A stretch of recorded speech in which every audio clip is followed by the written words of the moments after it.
घटना दिसंबर 1973 की है। महाराज जी के महाप्रयाण के बाद की।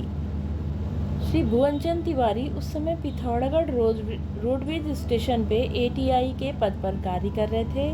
उनका परिवार अल्मोड़ा के घुमौली गांव में रह रहा था।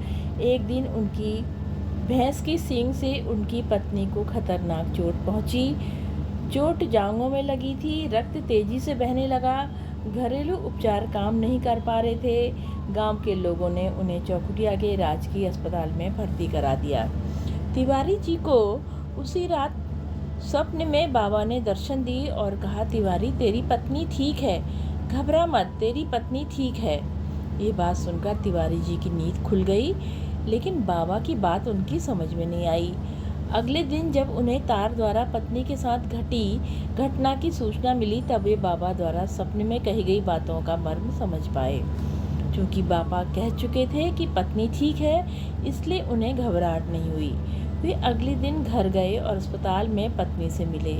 वहाँ तिवारी जी को डॉक्टर जगदीश चंद्र चौधरी मिले, जो 9वीं से 12वीं तक उनके सहपाठी थे। डॉक्टर ने कहा कि आपकी पत्नी केवल भगवान की असीम कृपा से बच सकी हैं, उनके उपचार से नहीं। उनकी जांघ में इतना बड़ा घाव हो गया था कि अस्पताल तक आने तक शरीर का सारा खून निकल चुका था। यहाँ तक कि टाँके लगाना भी नामुमकिन था। जब उन्हें अस्पताल लाया गया तो हम लोग रात में यहाँ ऐसे बैठे थे जैसे उन्हीं की प्रतीक्षा कर रहे हों। इसका कारण यह था कि अगले दिन उत्तर प्रदेश के स्वास्थ्य निदेशक आने वाले थे, इसलिए अस्पताल में विशेष साफ सफाई हो रही थी। आपकी पत्नी के यहाँ पहुँचते ही तुरंत उपचार शुरू कर दिया। दूसरे दिन डायरेक्टर के आगमन के स्थगित होने से सूचना मिली, लेकिन एकाएक विश्व स्वास्थ्य संगठन के डॉक्टर लॉरी यहाँ पहुँच गए, जो बाबा नीम करोली बाबा के भक्त थे।